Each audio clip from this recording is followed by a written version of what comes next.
Assalamualaikum warahmatullahi wabarakatuh. Tabi'un. Alhamdulillah. Alhamdulillahilladzi hadana li hadza wa ma kunna linahtadiya laula an hadana Allah. Asyhadu an la ilaha illallah wahdahu la syarikalah wa asyhadu anna Muhammadan abduhu wa rasuluh. Wa subhanaka la ilma lana illa ma 'allamtana innaka antal alimul hakim. Amma ba'du. Hadirin pemirsa yang dirahmati oleh Allah, pertama-tama marilah kita memanjatkan rasa syukur kita kehadirat Allah Subhanahu wa Ta'ala, yang mana pada hari ini kita dapat bertemu bermuajah dalam rangka mimbar Ramadan Muslimat NU Kabupaten Lampung Timur. Semoga pertemuan kita membawa keberkahan fidini wa dunia hatal akhirah. Kedua kalinya, salawat salamnya Allah semoga selalu tercurah kepada Nabi Muhammad Sallallahu Alaihi Wasallam yang kita nantikan syafaatnya kelak di yaumil qiyamah. Allahumma amin. Ketiga kalinya, kami mewakili Muslimat Margas Kampung akan membicarakan tema tentang orang-orang yang beruntung. Pemirsa yang dirahmati oleh Allah, dalam surat Al-A'la Allah berfirman, Bismillahirrahmanirrahim. Qad aflaha man tazakka wa dzakara isma rabbih fasalla bal tu'thirunal hayatad dunya wal akhiratu khairu wa abqa. Inna hadza lafis suhufil ula suhufi Ibrahim wa Musa. Wallahu a'lam bimuradih, yang artinya qad aflaha, teman-teman weh beruntung sapa man wong tazakka kang berusaha membersihkan diri sapa man. Dalam kitab Durratun Nasihin ditafsirkan bahwa siapakah orang-orang yang beruntung itu? Aitadhuru, yaitu orang yang mau membersihkan diri sopoman minal kufri, saking penggawe kufur, wal maksiati, dan penggawe maksiat. Jadi yaitu orang-orang yang beruntung adalah orang-orang yang membersihkan diri, berusaha membersihkan diri dari perbuatan kufur, mengkufuri nikmat Allah, dan berusaha untuk menjauhi maksiat terhadap Allah Subhanahu wa Ta'ala. Kaum muslimat, pemirsa yang dirahmati oleh Allah, kita kadang tidak sengaja melakukan kekufuran, kadang kita tidak sengaja melakukan kemaksiatan, kadang kita justru membiarkan maksiat itu berada di lingkungan kita. Kami mempunyai sebuah cerita bahwa kita tahu orang yang membuka aurat itu tentu tidak diperbolehkan, karena menutup aurat itu adalah sebuah kewajiban bagi muslimah. Kita mempunyai sebuah cerita. Pada saat Nabi Muhammad mendapat wahyu pertama di Gua Hiro, beliau pulang dari Gua Hiro, beliau ketakutan, gemetaran, kemudian meminta kepada Siti Khadijah, Khadijah, zamiluni, selimuti aku, karena beliau sangat ketakutan. Maka pada saat itu Siti Khadijah kemudian menyelimuti Nabi Muhammad. Pemirsa yang dirahmati oleh Allah, Siti Khadijah mengetahui bahwa pada saat itu ini pasti yang mendatangi Nabi Muhammad itu bukanlah makhluk yang lain selain adalah malaikat yang diutus oleh Allah. Maka dari itu kemudian beliau berlari ke rumah Naufal bin Waraqah untuk memberi penjelasan siapakah orang yang telah mendatangi Nabi Muhammad di Gua Hiro. Kemudian Waraqah bin berkata bahwa memang benar itu adalah malaikat yang mendatangi Nabi Musa dan Nabi Isa. Sesudah itu kemudian Siti Khadijah pulang.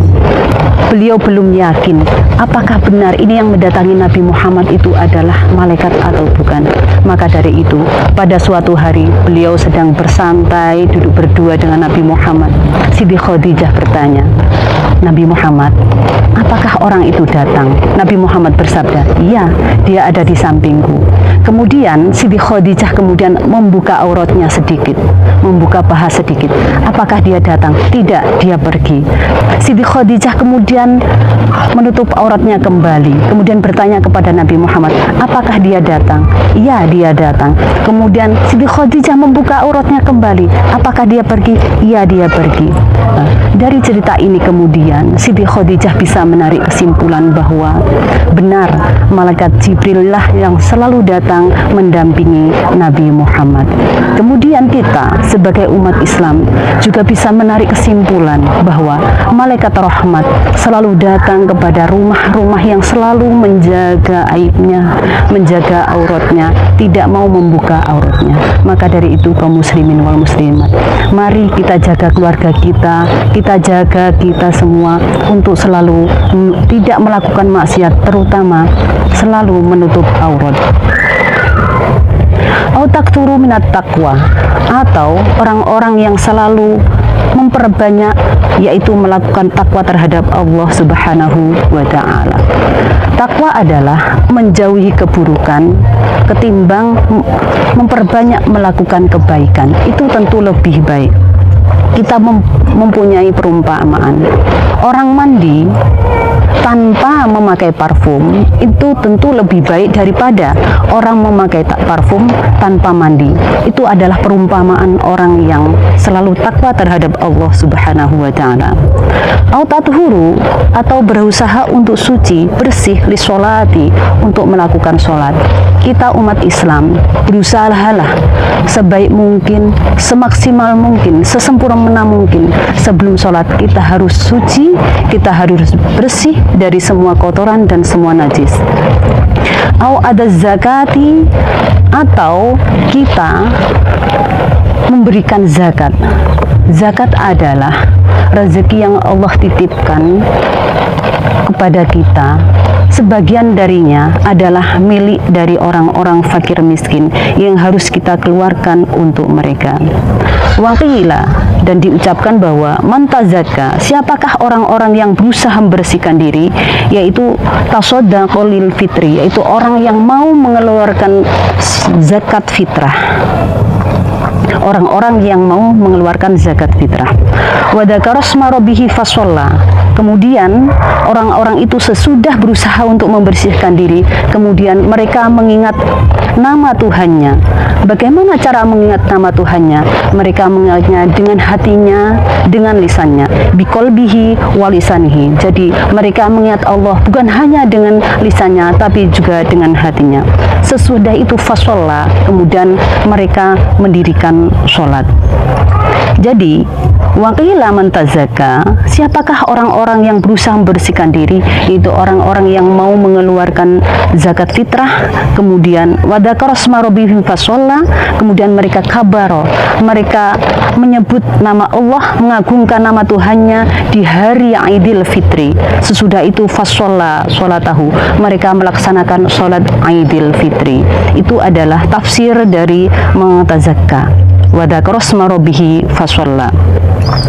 Bal tu'thiruna, tetapi kebanyakan manusia itu bal tu'thiruna al-hayata dunya, tetapi kebanyakan manusia itu justru lebih memilih kehidupan dunia. Wal akhiratu khairu wa baqa, padahal akhirat itu lebih baik dan lebih abadi. Inna hadza lafis suhufil ula. Keterangan bahwa orang-orang yang berusaha membersihkan diri, kemudian mereka mengingat nama Tuhannya dengan hati, dengan lisannya, kemudian mereka mau mendirikan sholat, itu sudah ada dalam suhuf-suhuf yang terdahulu, yaitu suhufi Ibrahim wa Musa, yaitu terdapat pada suhuf-suhufnya Nabi Ibrahim dan juga Nabi Musa. Ini mengisarahkan bahwa Al-Quran adalah kumpulan dari suhuf-suhuf yang terdahulu, dari kitab-kitab yang terdahulu diturunkan oleh Allah. Semua ada termaktub dalam Al-Quran. Pemirsa yang dirahmati oleh Allah, Qala Nabi sallallahu alaihi wasallam, jeung Nabi Muhammad sallallahu alaihi wasallam dawuh, man utawi sapa wong iku qara alamun maca sapa man suratal a'la ing suratal a'la, yaitu surat Sabbihisma rabbikal a'la alladzi khalaqa fasawwa walladzi qaddara fahada ila akhirih. A'tahu mongko paring iman sapa Allah Gusti Allah asyara hasanatin ing 10 pira-pira kebajikan bi adadi kulli harfin kelawan wilangane saben-saben huruf anzalahu kang nurunaken ing huruf sapa Allah Gusti Allah ala Ibrahim ing atase Nabi Ibrahim wa Musa lan Nabi Musa wa Muhammad alaihi salatu wassalam lan Nabi Muhammad sallallahu alaihi wasallam. Jadi barang siapa yang membaca surat Al-A'la, maka Allah memberikan 10 kebajikan dengan bilangan semua huruf yang Allah turunkan kepada suhuf-suhufnya Nabi Ibrahim, Nabi Musa, dan juga Al-Quran. Maka dari itu, di bulan Ramadan ini, marilah kita memperbanyak membaca Al-Quran. Jangan berpuas diri kita bahwa di bulan Ramadan kita sudah bersih, tapi kita berupaya, berusaha untuk selalu membersihkan diri, sehingga kita termasuk orang-orang yang beruntung. Hadirin pemirsa yang dirahmati oleh Allah, sebelum saya mengakhiri pertemuan kali ini, kami Muslimat Margas Kampung mengucapkan selamat Harlah Muslimat NU ke-79.